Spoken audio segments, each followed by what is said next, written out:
It's not for the faint-hearted. So much healing comes from acceptance and going right into the heart of what we have most feared, what we have most avoided is the key to true, lasting freedom. We have these distractions where we've got these pains, we've got these inner traumas, we've got these negative dialogues about ourselves. People can have experienced really true deep hurts and really can think that's unforgivable. Always thinking, what's the angle? Like, how is this going to impact or hurt me? How do I not trust this person? Simply because all of humanity's problems stem from man's inability to sit quietly in a room alone. And most of us will do many, many other things to avoid being by ourselves and having that silence. I want to make some positive changes in my life. What's something that I can start to do, activate that self-compassion, that self-love? I think a really good beginning place for a lot of people is in bringing... Are you looking for actionable insights from the world's most inspiring individuals? The Built by Love podcast is on a mission to transform your life, your business, and your health. Tune in for impactful conversations with people who do business differently. Avoid burnout, acquire freedom, and live life fully on your own terms. With me, Pete Daly-Dickson, alongside Daniel Bussius.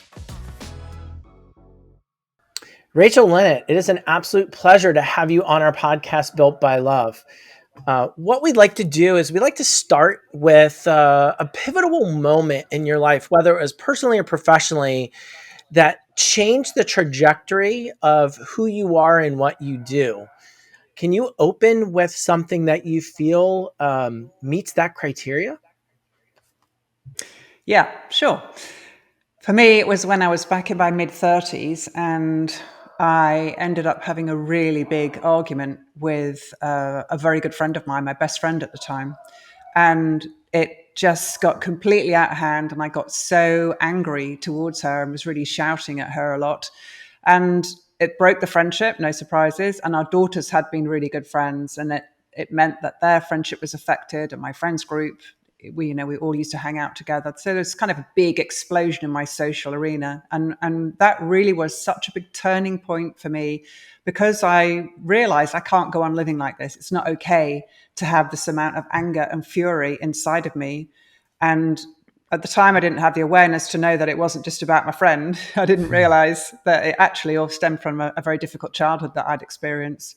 But I recognized that it's time to take action. I've really got to do something about this. Number one, it's not okay to unleash this to anybody else. And number two, I don't feel good and I need to sort myself out. I want to feel better. I want to live a better life.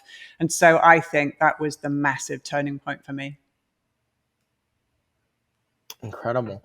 You mentioned something about your childhood where you found that it had stemmed from there. Do you care to elaborate, to tell us a little bit about that? Yeah, sure. In the scheme of things, I think it's important. I'm going to say this, but I'll come back on it, which is that thankfully I didn't encounter sexual abuse or like really horrific physical abuse and things. However, I had a very difficult and traumatic childhood in that my parents fought like nonstop. It was literally, I witnessed them drawing knives on each other and attacking each other and screaming and shouting. And that was from a very young age. And so, and really feeling I wasn't safe and I felt very neglected and overlooked because they were so busy arguing and just trying to sort out their own misery that I just didn't feel wanted or loved or any of those things really. And then my mum left when I was about 9 years old. I don't actually even remember exactly how old I was, but I was either 9 or 10. I think I was 9.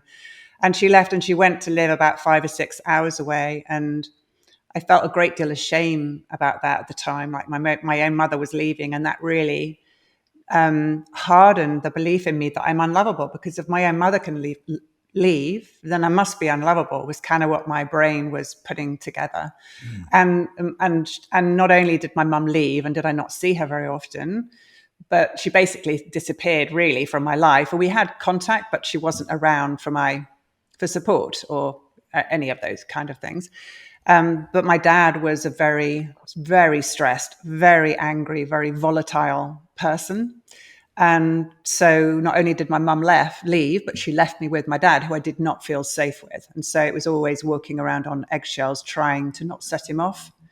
So really that was it. It was more of kind of neglect and witnessing these different, very scary experiences when I was extremely small. I've heard it said about the two different kinds of trauma, if you like. There's trauma with a capital T, which is what you alluded to at the beginning, sexual abuse, physical abuse, things like that. And then there's the lowercase t, where there isn't that kind of like really big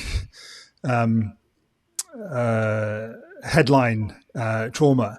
But in a way, what you just described there almost seems like capital T trauma in terms of that sense of lack of safety and abandonment.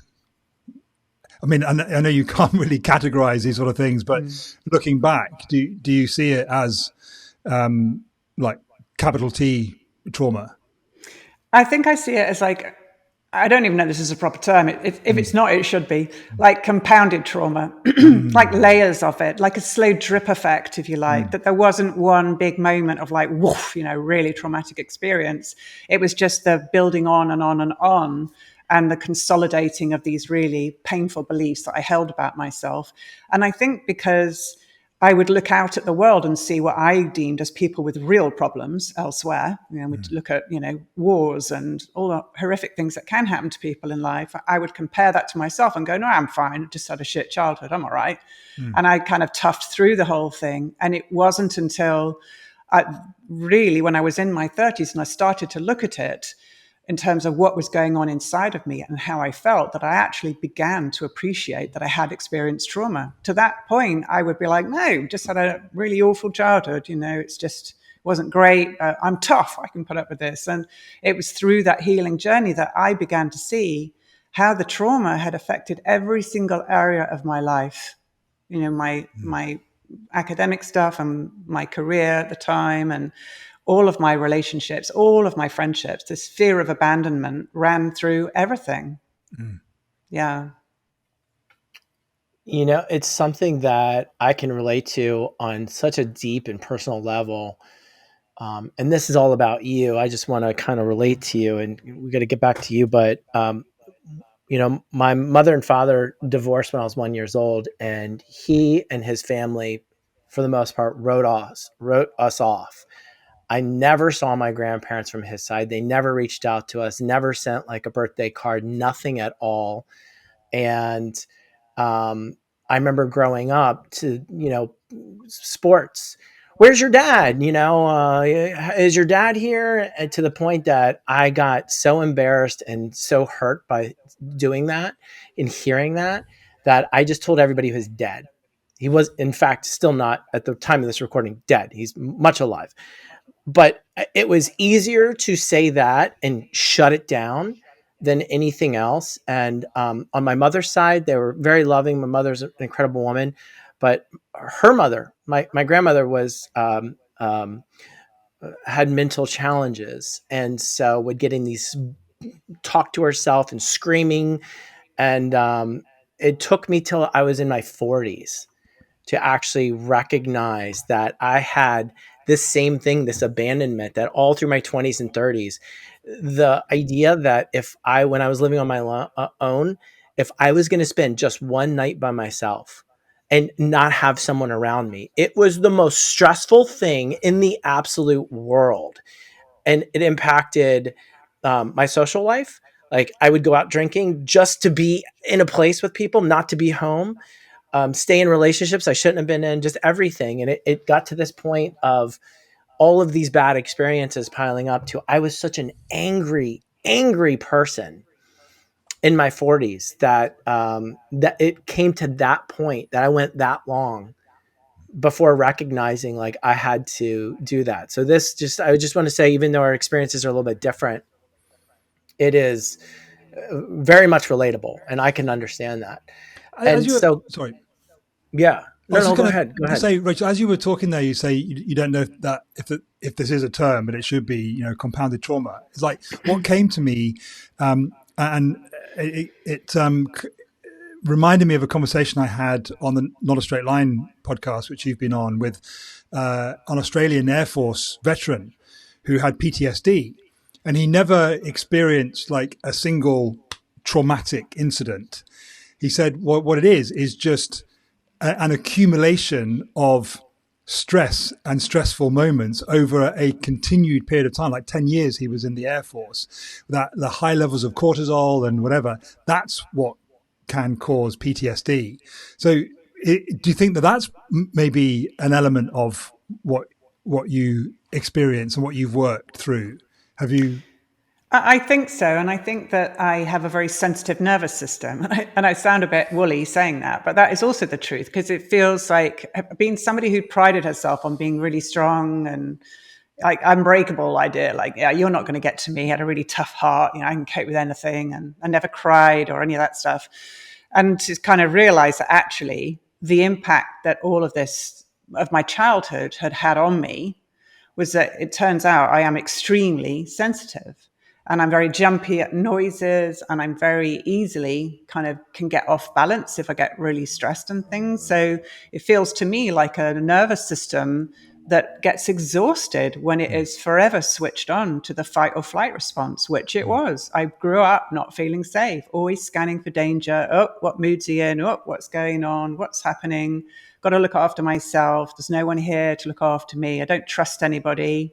You know, I also had a couple of bad accidents when I was a young child, a toddler. When my mum was at home with me, I was apparently standing up at the side of a sliding door, and my mum didn't know that I was there, and she shut the sliding door, and the end of my finger came off. And so she took it in a Tupperware to the hospital, the end of my finger, and I had to have anyway, I've got this very strange shaped finger, and also that I got very bad burns to the face too when my mum was in charge, which was I was sort of lent up, and apparently I was cooking hot custard in a pan. I mean, who on earth lets a 3-year-old do that? But never mind. God bless you, Mum. But the pan, whatever, fell over my face, and I had really bad burns all over my face. And there are photos of me with bandages all over me. And so even the people who you think, well, you're supposed to look after me, it was terrifying because I couldn't trust anybody to look after me. And so that really was my reality. And I think it's just the exhaustion of forever being switched on, as it were. It's very hard. Even now, I mean, yes, I have tools and techniques that I use, and it's much better. But I would say the primary change is really in my awareness of it happening. Whereas I think I was pretty unaware of my sensitivity and the way my nervous system is. And I also think, I'm jumping ahead a bit here, but so much healing comes from acceptance of who we are. And not having any shame around the fact I have a very sensitive nervous system. It's like that just seems to be a lot of the time what I'm like, and I just meet that and go, yeah, that's what it is. And I take steps to do my best to look after myself around that, and I have to have my boundaries around that. And that's been a journey to not think I'm less than somebody else. It's not okay to be the way that I am. I am this way. I did have those experiences. And so the focus is on having compassion and kindness to oneself to go, okay, this is where I'm at, and how can I help myself right now in this moment? We build these defenses to help us survive through these experiences. You've spoken to some of those, and I know I did as well. Whether it's anger or always thinking, what's the angle? Like, how is this going to impact or hurt me? Or how do I not trust this person? Most of the times when people recognize that they have this pivotal moment, like you started on the podcast today with, that was saying, hey, there's something I have to do here to change. I don't like this person that I've become. Most of the times we try things and they don't work. And this is what, did you try some things first before getting to obviously the solution that we're going to unfold and talk about? Like, were there things initially that you thought were going to work and they didn't? I mean, the very first thing that I got into was Reiki. I had a Reiki session from a very good friend of mine. And so my first experience of stepping into the world of energy healing or just alternative techniques was outrageously successful and blew my mind, actually, because I couldn't understand how that had worked. My background was in hydrology, environmental science. So I was a very logically minded person. So my logical mind was going, what just happened to me? I don't understand how this. You didn't start your business to be a full-time marketer. You started it to take control of your future and live life on your own terms, to earn abundantly, and to make a positive impact in this world. But somewhere along the way, funnels, lead magnets, landing pages, and email sequences became your second job. At Built by Love Agency, we get it, and we've got you. We specialize in done-for-you marketing that speaks your brand, sells your services, and brings in your dream clients without you lifting a finger. Whether you're ready to scale or just tired of duct taping your marketing together, it's time to hand it over to the pros. We've been in business since 1998 and have worked with over 1,000 brands, ranging from Fortune 500 companies to small businesses with visions to change the world. Our experience in what we do runs deep, and our multiple awards, accolades, and decades of happy clients shows what we do for our clients works. Visit builtbylove.com today to schedule your discovery call so you can get back to doing the work you love. An agency you'll love, results you'll love even more. Builtbylove.com. Chest infection that I've had for, quite a long time. And a doctor had said that I have asthma and you have to take medication, just completely vanished after 3 Reiki sessions. How the hell does that happen? And so I think I had a very big convincer right at the get-go of me stepping into this world. And so I have, over the years, I have experienced a lot of different modalities in addition to the ones that I'm trained and certified in myself. And I've also worked with different coaches, different healers, all kinds of people, because I'm a curious person. I like to kind of like, oh, that looks interesting. Oh, let me give that a go. And I would say with some of them, sure, some of them were a waste of money, I will say. I'll be totally honest. And there seemed to be a correlation between the healers who have very high fees. Maybe it's because our expectation is like, they're going to fix me. I'm joking, because I don't believe that's ever possible with anybody. But, it's, so yeah, there were some people who I work with. And I'm like, what did I really come away with in a positive way from that? And it certainly wasn't what I had expected. It was usually like gaining a really useful insight to myself that, look at that, I'm giving my power away to somebody else because they charge high prices. I thought that, oh, this is the person, they can help me, and it was never true, actually. And so, yeah, but I also think that everything that I have done through, including every person I've worked with, every single modality, has been an important stepping stone on my journey in some shape or form. I will honestly say none of it was wasted. And at the time, I may not have known how that was going to weave in to where I find myself today. But I honestly believe they all played very, really important roles in getting me to where I am. There's never one thing, is there? And I think that's part of the illusion and delusion that we as humans have. That I think that there's a desire to look for that silver bullet, the magic bullet, the one thing that's going to take the pain away. But the reality is, it is a slow, steady, consistent growing of awareness and increased acceptance. And you said compassion. My mum was a counsellor. She ended up doing a lot of trauma counselling and therapy work. And she says it's well known in the therapeutic world that self-compassion is the route to healing. And you echoed that there. It's like you agree with that, I would say. Oh, absolutely. I really do. Kindness and self-compassion, because when we've had really awful things happening in our lives, whether it's a crap childhood or whatever it is, things that have happened to us, that we want to change it. We want it all to go away. We just want to feel fine. And we want it to be pretty instantaneous. The number of people who will come and do 1 or 2 sessions and then sort of wonder why they're not completely healed and fixed, after 2 sessions, and they're like 50 years old. It's like, this is a process. This is it took time to create all of that conditioning, and it takes time to unravel that, to do it gently and with love, and where the person feels really, truly empowered.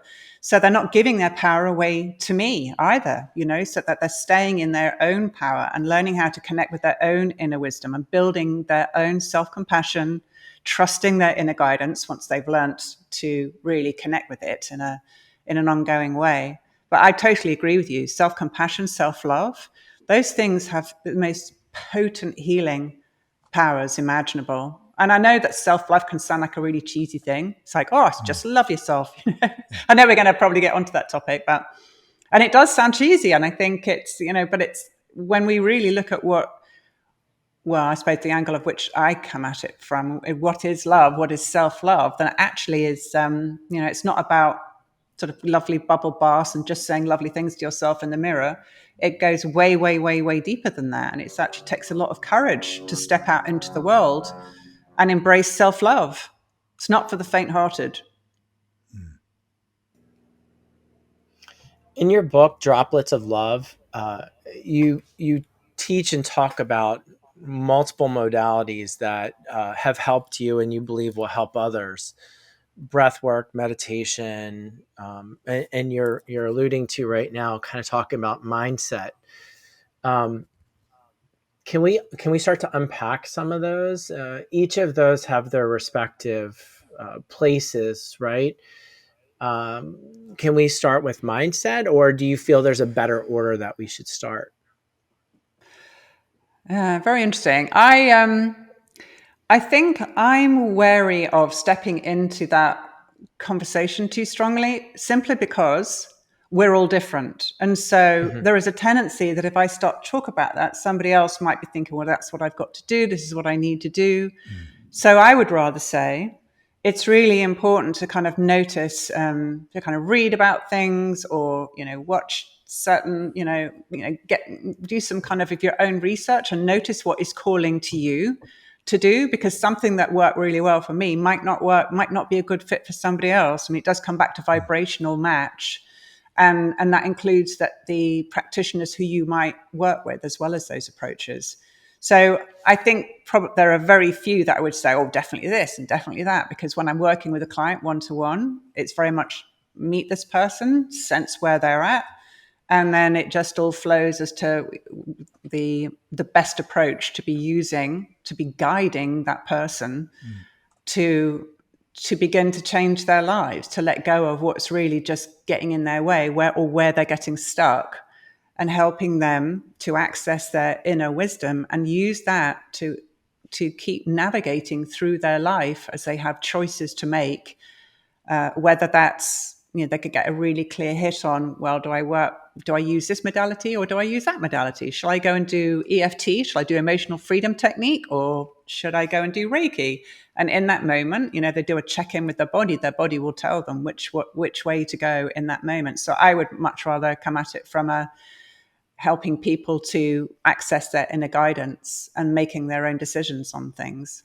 Were you talking about vibration and energy healing? There's some kind of sense that you're talking to the choir here with Daniel and me, but the listener may not already be on the same page in terms of understanding.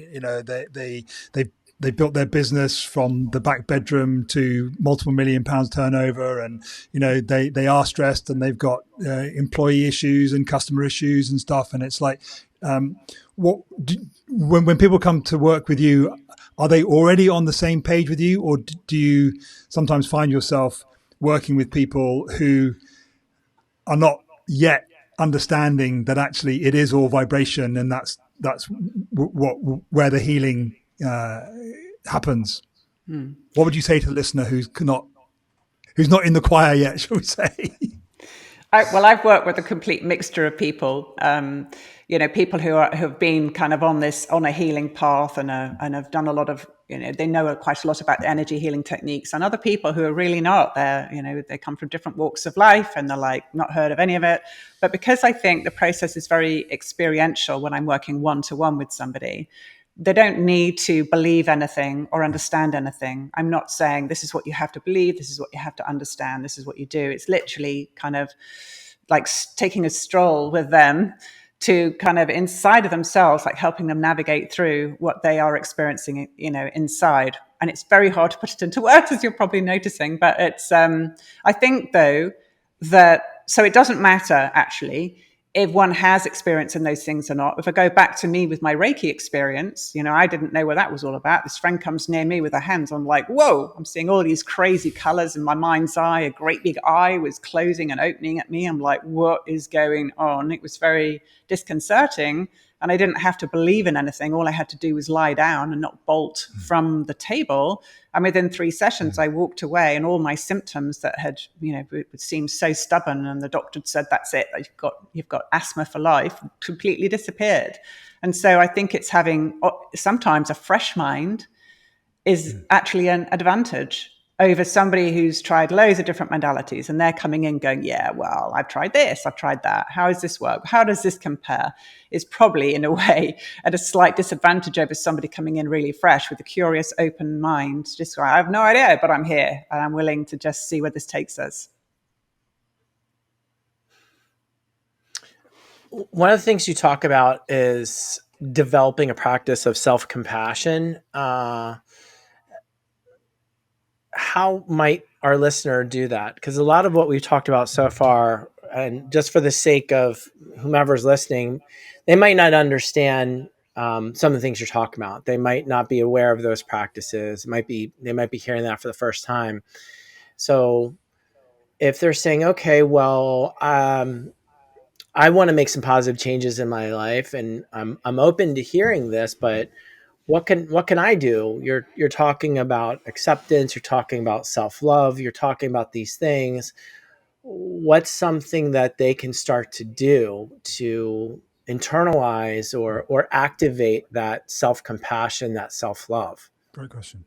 Yeah, it is an excellent question, actually. And I think that a really good beginning place for a lot of people is in bringing awareness to the breath.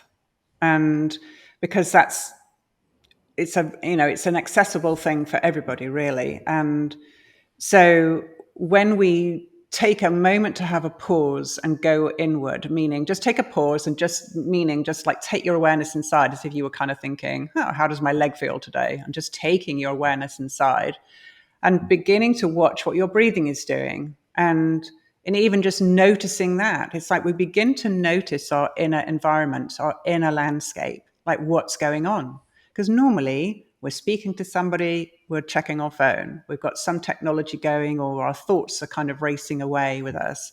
We don't often switch off from all of those devices and just say, okay, let me just do a check-in. Let me just see what is actually happening inside.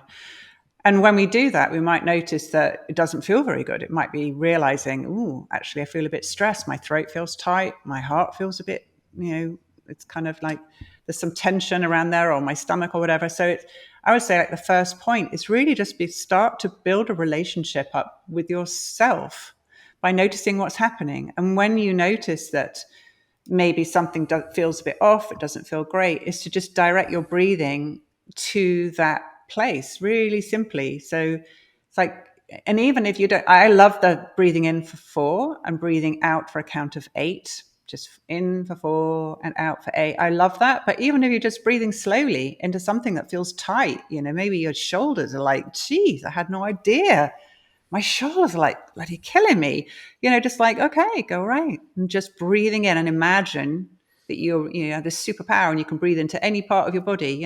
Let go of the idea you can only breathe in and out of your lungs. You can breathe into anywhere in your body, and just breathing in and out, and just breathing in, just like just breathing in slowly and breathing out any tension and just releasing tension or whatever that might be. You don't even need to give it a word, just whatever just feels heavy or just feels tight or whatever.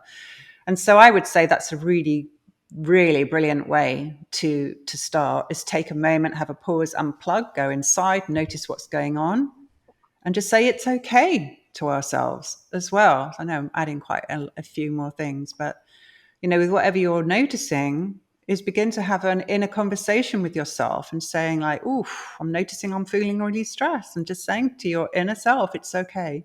I sense that you're feeling stressed and it's okay. I'm here now. It's like, I'm here to be, to notice what's going on, to sort of, tell me anything you want to tell me, and start building that inner community of different aspects of yourself. So that's what I would say as a beginning point. Just as you were talking there, Rachel, I was reminded of the quote from the French philosopher Blaise Pascal. You've built the business, you've made the money, but deep down, you know that's not why you're here.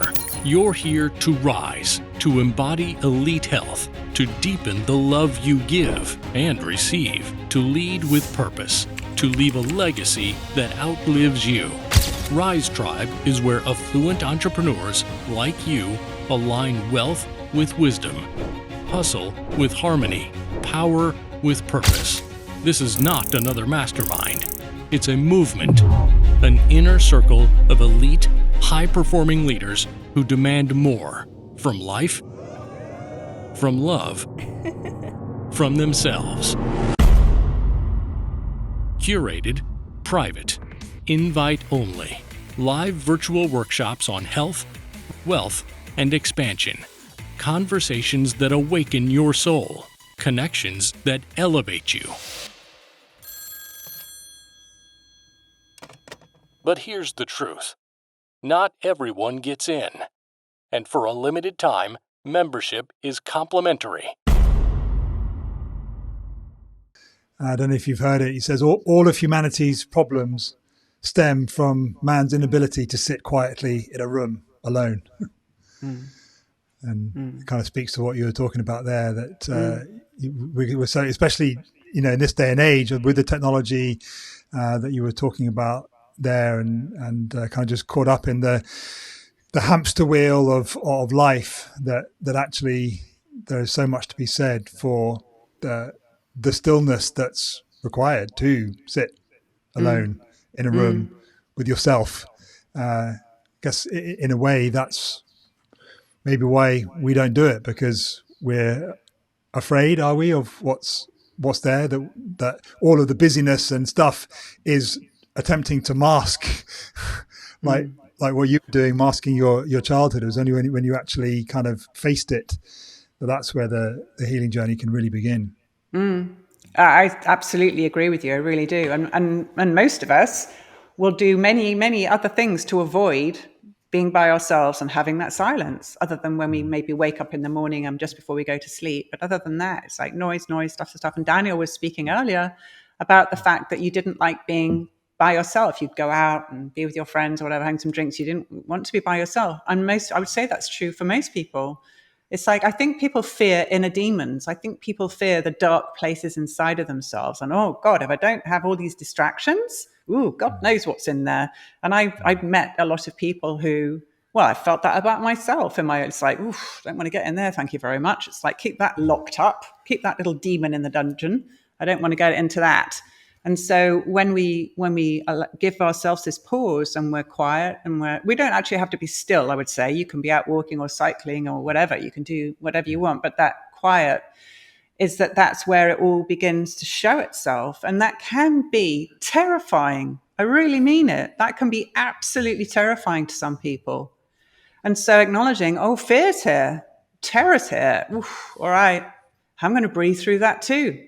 And the really big key is to let go of the story about why am I scared? What's going on? So no analyzing, and not even like, God, this is intense. This is never going to go away. See, I knew I shouldn't have done this. I knew it was a stupid idea to get quiet and open into this. Should never have done it. Whatever the talk is, right?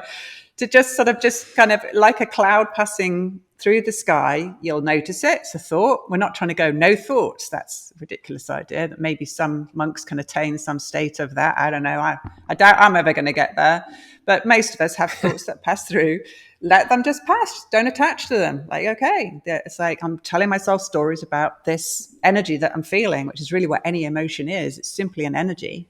Let it pass through. Keep breathing, and don't move. It's like be still, meaning inner stillness. Doesn't have to, you can move your arms and legs with stillness, but just don't believe your thoughts. Don't attach to them. Stay with it and just keep breathing. And what you find is it can get so intense. You can get pains in all kinds of places in your body, which I think is like the unconscious mind kind of saying to you, let's get out. This is really, really scary. I don't like this. It's not safe. And so it can take, that's why people work with a practitioner or something like myself, or there are other people who'll be really happy to walk themselves through that. So, if you're somebody who needs the support of someone else, then great, but if you want to do, you can do that by yourself. Wonderful.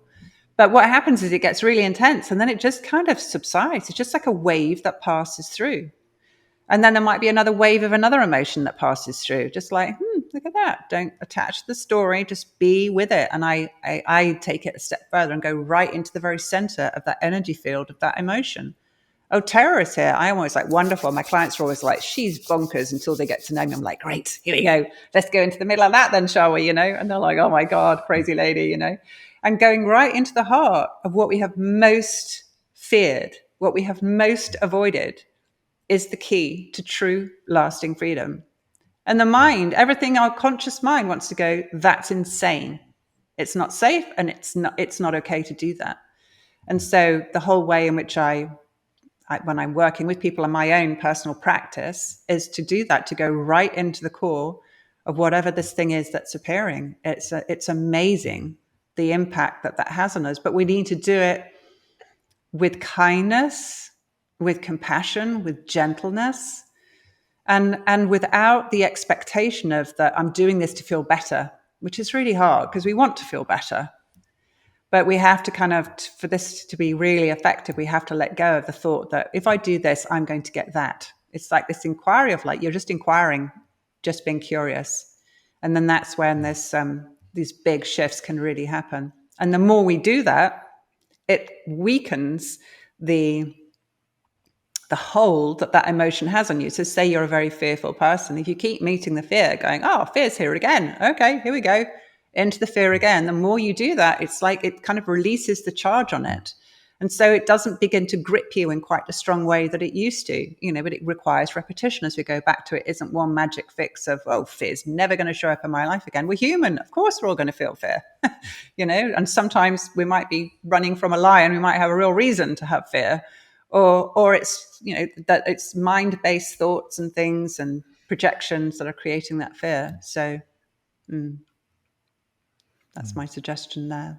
Yeah, the way we talk to ourselves so often, there's just no way that we would accept somebody else talking to us that way, or that we would talk to someone that way. It's almost like we're our own worst enemies. I was reminded of when you were talking there of something that Jordan Peterson says. He says you should always treat yourself like someone you are responsible for helping. Treat yourself like someone you are responsible for helping. And the converse of that is causes so much of the issues, that we don't treat ourselves like someone that we're helping, and we certainly don't talk to ourselves like someone that we care for and love. So back to that self-love again, I guess. And that it's makes kind of me think fascinating actually how the mind and the by all means, go ahead. Oh no, it's okay. Danny, I'm sure we'll come back to it anyway. I was going to make a comment about self-love. Go on. No, go on. There's just a bit of a lag, so whatever you were going to say. Oh, okay, all right.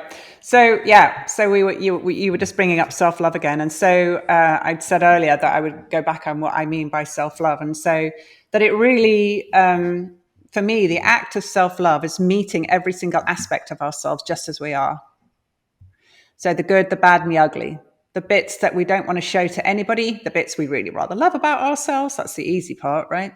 And the bits that's like, meh, well, not so great, but it's fine. But to really experience meeting ourselves with in all of those ways. So when the hard stuff comes, to just, instead of trying to distract oneself or, brush it under the rug, pretend it's not there, go and buy some expensive shirts or lipsticks or whatever that thing might be, right? To be like, oh, okay, you know what? I'm going to stop and I'm just going to be with this. I'm just going to be with it. So let's drop all spiritual kind of language. Just be with it. It's like, okay, it's here. Just kind of, instead of trying to push it away, go, okay. And that is like, for me, well, I think that takes a lot of courage for people to do that, because our psyche wants to do the absolute opposite. It wants to go, no, thank you very much. Don't like that. And so, yeah, and also I think self-love can be very strong too, because sometimes it means that we have to get out of a relationship that's not working for us. It could be a long-term relationship, or it could be needing to distance ourselves from family members because it's just so toxic and unhealthy and very complicated. I'm not saying these things are easy to do, which is where I'm saying self-love can be really hard, to make those decisions and stand by and have these really clear boundaries of when we're saying no. We're saying no to something or somebody because we're saying yes to us. It doesn't mean it's like easy and it's full of, it's like, oh, it's easy, I'm just loving myself. It can be really hard, and staying with it in the discomfort, because when the discomfort hits, what we want to do is just go, oh no, forget it. No, it's all right. Don't worry. You can treat me like that. Don't worry about it. And we really have to go, no more. That is it. And that really can be a challenge for people. So I know that some people see love and self-love as this whole like, oh, just have to take care of yourself. And taking care of yourself is really important. But really what I'm talking about is this inner taking care of yourself, meeting all of who you are, the bits you like, the bits you don't like. So I wanted to kind of say, to share that with the listener as to what I think about self-love. It's interesting where we're at in the evolution of just mankind or humankind, because if you go back hundreds of thousands of years, right, we didn't necessarily have these problems. Your amygdala, which is fight or flight, right, and that's one of the key drivers of the inner dialogue, right? That's negative. Don't do the thing. Is all about, don't eat that berry. You don't know if you're going to die. Don't go around that corner. There could be a saber-toothed tiger. You're going to die. And going fast forward to the modern world where we're all at, you walk out your door, I would arguably say you're not concerned about dying. You're not concerned about the food that you're going to eat is going to kill you. You're not going to be concerned about those means of survival. So our brains are still wired to the same survival, fight or flight. Do I fight and stand up, or do I run? And so, as you alluded to, Rachel, and you discussed, we have these distractions where we've got these pains, we've got these inner traumas, we've got these negative dialogues about ourselves. And rather than sit in a room, so to speak, with ourselves and unpack those, let's have distractions, whether it's shopping or looking at a device or, going out and just having meaningless conversations with people at a bar, just to avoid unpacking those things. And so it's really interesting how we've found ourselves in this unique modern place. One of the key things I'm noticing that you've been saying is, outside of inner love and acceptance of yourself, right, is really kind of the underlining thread to that seems to be expression. And you've wrote about it in your book with creativity, expression, whether it's artistic or dancing or otherwise. Can you talk a little bit about that? Because I believe in order to start to love yourself and be okay with those feelings, whether they're positive or negative as you're moving through, it's the expression, right, of what's going on in your life and how to express that outward. Yeah, I'd love to talk to that about creativity. It's a big part of my life, actually. I love to paint, and I have many other creative things that I like to do. But I think that what you just said, that is so striking to me is this idea of how through creativity, and in whatever form that takes, it doesn't have to be painting, it can be cooking or gardening or woodworking, right? Whatever form of creativity that is, but that it's a wordless way of expressing things which are inside of us. And so, like for myself, I didn't ever want to go into therapy. It's never something I wanted to do. I knew I didn't want to go and talk about it. What was the point was kind of my attitude. And so for me, I think when I began painting a lot of emotions were coming up because I was really expressing myself in a way. And it's almost as if it's liberating things that have been locked away for a really long time, or at least I can only speak to my own experience, that just got sort of so many different things flowing inside of me, as I say, unlocking things I'd hidden away about myself, pain and hurt and rejection and all these feelings. I remember when I was taking painting classes in New Jersey years ago, that I would just end up in tears and have to go to the bathroom, just let it move through me. And because I was at a really difficult moment in my life at that point, because I'd moved to America and I was struggling to fit in and finding that really hard. And so I was having a bit of a dark night of the soul, having a bit of a rough time, as you might say, non-spiritual language. What if the real secret to explosive business growth wasn't found in tactics, trends, or tech, but in something far more primal? Something every human being craves. Love. Real, genuine, emotional connection. You've tried the funnels, you've chased the hacks, you've burned money on ads that promised magic but delivered mediocrity. It's not your fault. You've been sold noise when what your marketing needs is music.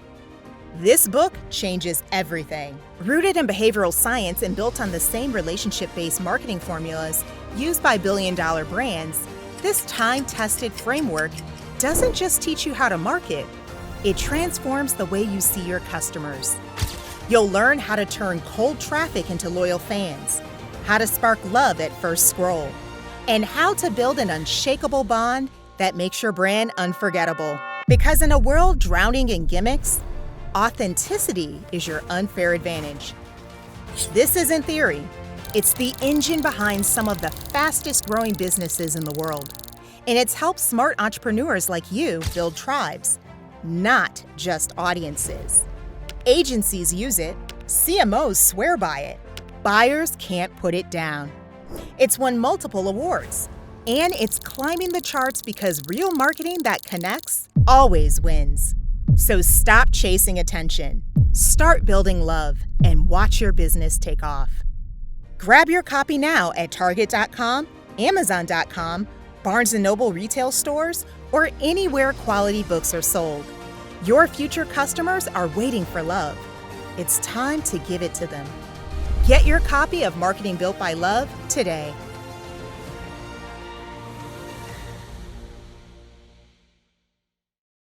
And so I think it was really a useful process for me to be able to just paint and let everything kind of move through me. And I know that art therapy is used a lot for people who are experiencing PTSD and have trauma and experiencing grief. I know they use it a lot with kids too, who've lost parents and important people in their lives.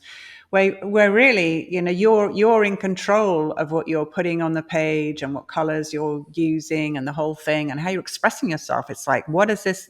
Just get it out on the page. What are you experiencing? Even let go of what are you feeling? Some people can't access their feelings. That's not the language they would use. What are you experiencing in here? What are you sensing? Get it out on the page, or however somebody wants to do it. Is just so helpful, I think.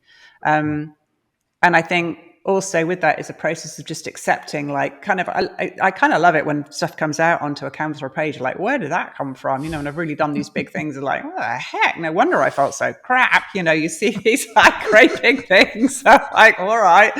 So, and it's great when we can do it and let go of our attachment to it needing to be a really wonderful outcome, looking really great, or people saying, well, that's lovely, to just do it because get everything moving, get it out of us was certainly a really important part of my journey. And I know that creativity is very useful to a lot of other people at beginning to just get these stuck energies moving.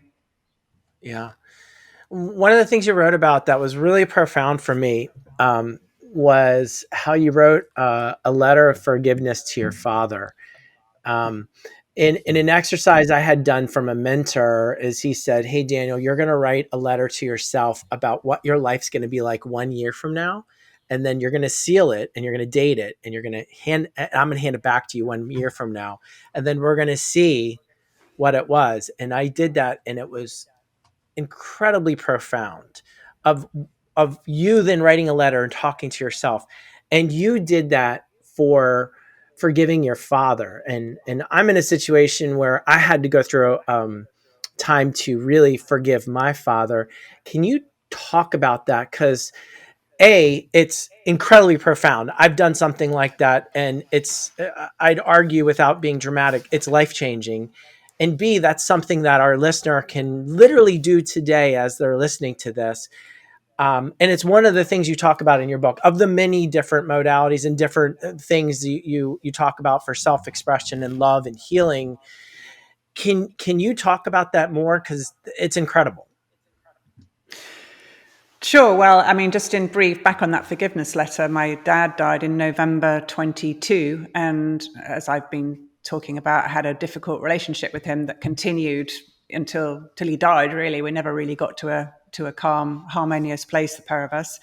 And and after he died, it was the grief was very complex, because it was the sadness of what I would have wanted from a father, and the grief of, well, he was my father, and a level of relief at, well, I never have to put myself in that situation again. So it felt like a very private grief, and I'm sharing it now with you guys, but and the listener, but it was hard to speak to people about that at the time, because everybody was saying things like, "You must really miss him," and you're like, it's so complicated. It's like I just didn't want to talk to anybody about that. But what came to me from when he died to when he was going to be cremated was I basically had this inner sense of, I'm going to write a letter of forgiveness, and I'm going to have that put in the coffin with my dad, and it's going to go into the cremation fire with him. And that's exactly what I did. I sat down, and it came from the heart. It wasn't a sort of, oh, what would I like to say to Dad? It very much got myself still and quiet, and let the words come from the deepest place inside of me to him. And I'm saying, I'm sorry that we didn't have a good relationship. I wish that it had been a lot better. I wish we'd managed to get to a lovely place in our lifetimes together. And I just want to let you know that I forgive you. I forgive you for all of it. And I'm sorry for how I showed up, because I was a troublesome teenager. I mean, I know that I, reacted because of what was happening or whatever. But anyway, I wasn't letting myself off the hook. I'm saying, I'm sorry for the ways in which I showed up that upset you. I forgive myself, and I forgive you, and I set you free. And was incredibly powerful. I still get chills as I say it now. And that literally went into the cremation fire with my dad's body. And it was the most powerful catalyst of everything that I've ever done. That really was like, wow. And that is really where the big momentum came from in writing my book. It suddenly was unstoppable. It was just coming out of me. And so for forgiveness, circling back to what you were talking about, Daniel, this forgiveness piece. Forgiveness is a very complicated, complex topic for people, because, a lot of people can have experienced really true deep hurts and really can think that's unforgivable. I mean, how often have we heard people say, that's unforgivable? I can never forgive. I will never forgive that person. It's almost like a, kind of like, I will never. I'm determined to make a promise, like a vow. But actually, we're really only hurting ourselves when we have that stance. The other person doesn't care, mostly. We're the ones carrying that pain and that hurt. And we don't have to tell the other person when we forgive them. In the case of my dad, obviously, that he didn't get to read that letter. But we don't have to tell anybody. It can be a very private thing. And it's about releasing the pain, releasing all the baggage that goes along with whatever it was that happened. We're setting ourselves free. And it doesn't mean we're condoning the actions of that person. We're not saying, well, that's all right, you can do that again, thanks very much. It's kind of like, no, we're saying, I forgive you. And it usually will have to come in combination with really clear, firm boundaries about what's okay with us and what isn't, to make sure that, maybe that person can't be in your life anymore, whatever that might be. It's not just sort of saying, oh, I forgive you, that's fine, you do it again, so and I think people sometimes think it's like letting them off the hook. It's really not. It's about letting yourself off the hook. And the freedom that comes from forgiving somebody else is really, it's very, very potent. It can really be life-changing when we begin to forgive others. And sometimes it might be, if we ask ourselves, well, somebody did something to us that we feel is really hard for us to forgive. We could say to ourselves, well, how much could I forgive them, like percentage-wise? Might be like, yeah, 10%. All right, let's just sit, let's just be quiet and still, and in oneself say, I forgive this person 10%. That's what I'm here, and doing it as a gradual thing. So again, it doesn't need to be a whole, I failed if I can't completely forgive them. Forgiveness can be an incremental process. And as we heal and as we change, suddenly it can sometimes open up the ability to forgive other people a bit more. And the other piece about forgiveness is how important it is to forgive ourselves, whether we've done something we regret, or whether we didn't, like not trusting our gut, or making a decision to be somewhere or do something that we wish we hadn't done, or, whatever that might be to really take responsibility for how we've shown up in a situation, and really just saying it's okay. Yeah. That's what I did. Radical, taking responsibility for our actions. And that can be really hard for people. It's not saying it's your fault. We're not saying that. But just to forgive ourselves for getting really angry, like me forgiving myself for getting furious with that friend of mine. I came to a place, I forgive myself. But I couldn't forgive myself for a long time. I'm like, ooh, that's not all right, Rachel, you can't do that. And, other things, it's like to realize, what, I take responsibility for that. But I also forgive myself because I was doing the best I could at the time. That's what I had available to me. That's what I did. And I forgive myself. And so, forgiveness can, let it be slow, be gentle, be kind with yourself, and just take it slowly. And going back to like letters, Daniel, you were talking about, you were asked to write a letter. I think it's a wonderful idea. You can write a letter of forgiveness to yourself. I rather like burning in safe places, of course, knowing that we often have fire alerts going on, but to, write a letter of forgiveness to yourself, or write a letter of forgiveness to somebody, and then literally burning it, as I say, in a safe place. And, and that has a power too. It doesn't have to be a cremation fire. You just set light to the thing, just like, and just stay there, just in kind of reverence of just like, okay, I'm letting this go. And for some other people, they might find a breathing technique useful, where if it's feeling really stubborn, I just can't forgive this person. I just can't. Just imagine you're breathing in like the essence of gentleness and of opening, or breathing in the ability to forgive, and breathing that into the body and releasing any density, any tightness, any resentment, or whatever it is, just really breathing it out and breathing in the capacity to forgive, the ability to forgive. And then you can build that up to breathing in forgiveness and breathing out, whatever else you've been holding against that person. Because when we don't forgive somebody, we're really blaming them, and we're putting our power outside of ourselves. So forgiveness is a way of empowering ourselves and freeing our pain. It's beautiful. When you were talking there about the forgiveness that you extended to your father being the catalyst that really kind of accelerated the healing, I was thinking back to what we were talking about earlier in terms of there being no magic bullet, no kind of one thing that's going to fix isn't the right word, but kind of facilitate the healing. And I'm kind of guessing that it was all of the work that you had done previously to allow you to get to that point of being able to write that letter of forgiveness. You could argue that was the real work, and the forgiveness was that was the work that allowed you to write that letter of forgiveness, which then unlocked it. So, it's not about out of all this conversation, well, if I'm going to write this letter of forgiveness and that's going to, make it better. No, it's never one thing. It's all the things. Yeah, absolutely agree with you, 100%. As I was saying earlier, like all the things I've done have all been a part of, what brought me to the place I was able to write that letter and write my book for that matter. I don't know Yeah. about you, Daniel, but I feel calmer just listening Yeah. to and being in Rachel. It's amazing, isn't it? The kind of just this, even like digitally, virtually, the energy is still communicated somehow. It's lovely. It's I gorgeous. yeah, yeah, absolutely. And I I'm still interested to know, as you've gone through this journey and you've so graciously shared it with us, um, and you've had this transformation.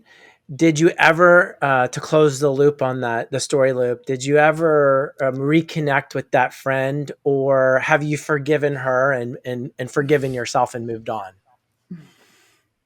I tried to apologize, and she wasn't having it. And apparently, so this is going back 20 years ago, and apparently she's still angry with me. So I'm like, Maybe she whatever, needs to write a letter of forgiveness, right? Maybe she needs to read your book. Like that's ever going to happen, eh? Well, it's in the Rachel Linnett, prologue. what does she know about? What does she know about love? Damn that woman! Exactly. I know.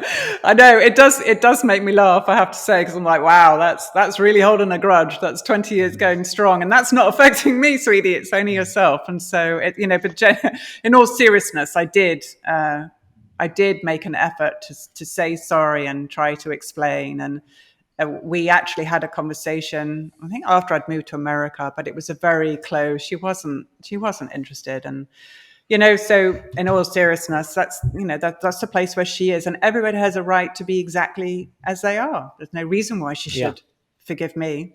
She is entitled to feel exactly what she feels, but I've forgiven her for the part she played in that. But most importantly, I've forgiven myself, because I was the one who really, I mean, Forgiving yourself. I felt Yeah. like the Yeah. perpetrator in that, And whilst I I think felt I that's was triggered. But a great lesson. I think that's a great lesson for our listener, of a story from you, Rachel, with the friend from 20 years is, because you've moved on, you've healed from that. And obviously someone else is still holding that pain, that trauma, back, and it's doing her no good. So if our listener is listening here, we all do have baggage and trauma and pain that we need to free ourselves from. So, Rachel, can you give an outlet to the listener? Can they work with you? I mean, obviously, like, where can they find your book, Droplets of Love, and then can they work with you? Can you give them that information so they can start and embark on their own path of healing and transformation? Absolutely. So the book is available on Amazon as an ebook and as a paperback book. And it's also available to order through booksellers as well, like States, Barnes and Noble, or whatever the UK equivalent is. I've been away too long. I don't remember, Pete. I don't know what's still open Waterstones. anymore. Oh, there we go. Waterstones. Waterstones. Yeah. So or independent booksellers. So it's available in those forms at the moment. And I've also recorded an audio of the guided visualization. So it's not the audio book, but of the different visualizations that are included in the book, because I realized as I was writing it that, and I don't know if you two have noticed this, but how frustrating it can be. You're reading this great book and they've got this sort of process or meditation, and you're trying to read it and you're trying to do it at the same time, and you can't do both at the same time. And then you end up recording it in your own voice, but it's not quite the same. It's kind of, and I just thought, oh, what a cool idea to actually record these key visualizations that are actually transformational in their own right, and they carry their own beautiful energy through them. So people can, that's called Droplets of Love in Practice, and that's available on my website. And my website is www.rachellinnett.com. And there's a bunch of information on there. So anyone can just reach out to me who's interested in working with me, who really wants to sort of experience these shifts for themselves. Maybe, often have people come to work with me who are really tired of all kinds of things that just haven't worked. And it's kind of often the whole like, okay, let's just really meet what we've most avoided in a loving, gentle, compassionate way. But don't be fooled. It's very powerful. It's very powerful. And it is also about really adopting these practices of this, particularly where we're meeting what's coming up in life, is something I'm coaching people through that, and keep coaching them. And I'm all about empowering people to then take flight, that the power doesn't sit with me, it sits with the person. And I'm really passionate about helping to connect people to their inner guidance and helping them build that trust with their own inner guidance so that they can navigate their own life. To do yourself out of a job as quickly as possible, in a way. Terrible business model. But great for humanity. I know. I'm all about being authentic, and I really, truly love people to become empowered. And so, it's word of mouth, though. Then, they're like, hey, this is great working with Rachel. Go work with Rachel. So it's, but I think sometimes if people have complicated issues, they might work with me for quite a while. And other people, it might, just be a matter of a few short months or whatever. It's anywhere in between, depending on what anyone has. And I'm also really passionate about working with people because I know creativity is a big deal, Pete, and and with Daniel, that my experience of having written this book and everything I had to go through on that journey, I learned a lot, I experienced a lot, and I'm really also offering all of these services to people who are brave enough to decide to write and publish a book. Because not only have I got the experience of actually having done that, but that I have all of those skills to be able to help people move through those creative blocks and all the beliefs of, I'm never going to finish this, or no one's ever going to want to read this. And the whole thing is actually what I realized is that it's very useful to have somebody who's there partnering with you through that process as you navigate those ups and downs, because it's really hard work to write a book and get it out in the world.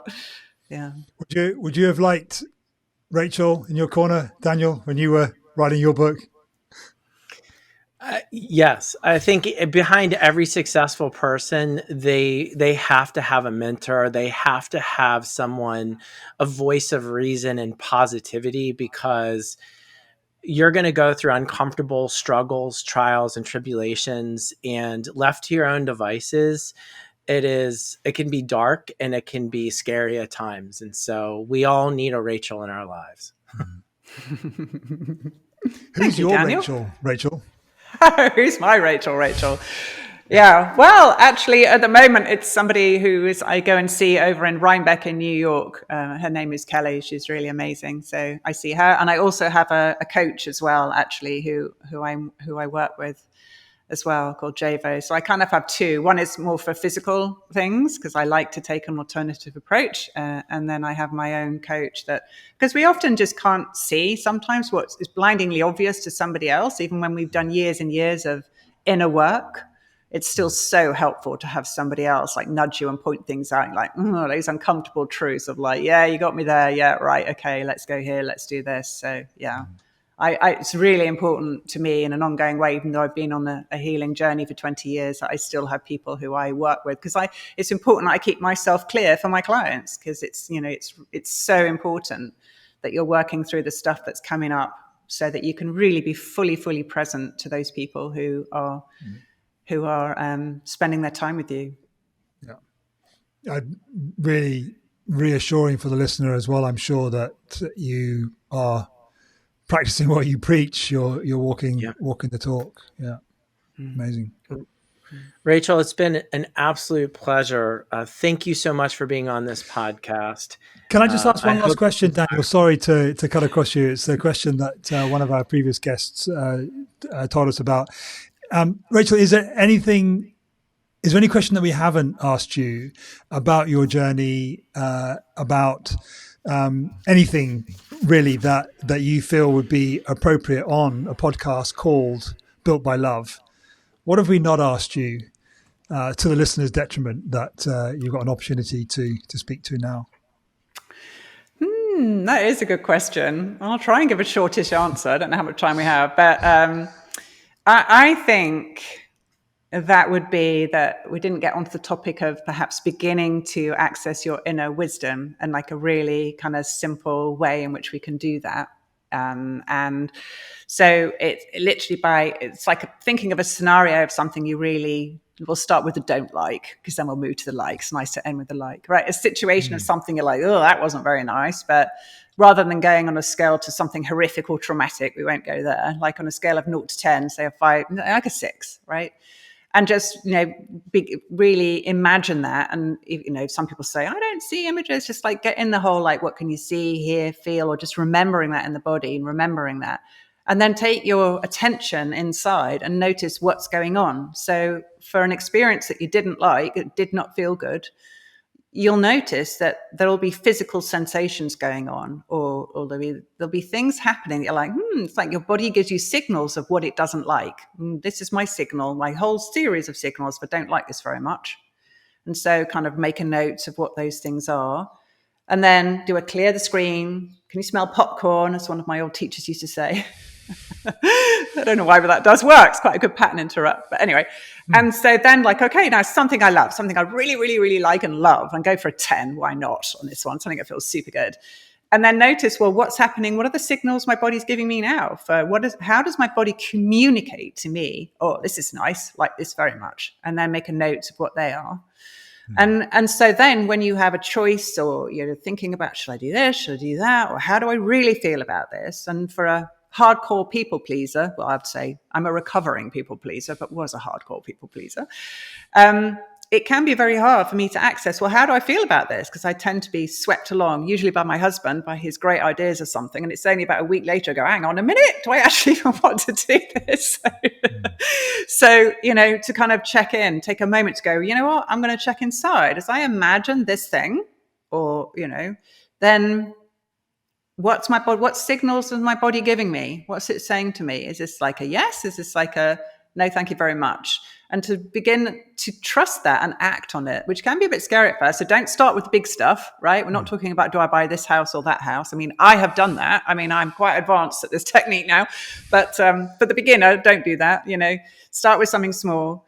But the more that you repeat that, you begin to trust yourself. And so it's sort of this wonderful positive feedback that keeps happening, because then your body's delighting and giving you the signals because you're acting, or you're going, okay, yeah, I trust you. Yeah, I get that. And so you can start with things on a menu even, right? Do I have the chicken or do I have the lamb or whatever? You're like, you know what? Your body will say to you, I actually want this. And you can tell it doesn't come from the head. It's not like a thought. It's like, how is your body communicating with you, and following that? So yeah, that's what I would say. I would just love to pass along to everybody else. It's such a great golden nugget for navigating life. And that's something I go through with my clients, but it's really easy to pick up the gist of that and roll with it. I'm so glad we got it on tape. Thank you. Thank you for your wisdom, Rachel. Yeah. Oh, bless you. Thank you. Thank you both very, very, very much. I've had such a great time being in conversation with you both. It was wonderful. Thank you. Thank you. Thanks so much for listening to this episode of the Built by Love podcast. If you found the conversation inspiring or helpful in any way, then head to builtbylove.com/podcast and make sure you're subscribed to our email list. Please also take a few minutes to leave us a rating and review wherever you get your podcasts, and share this episode with a friend that you think it might help. Each review helps us to spread the message of love to more people. See you next time on the Built by Love podcast.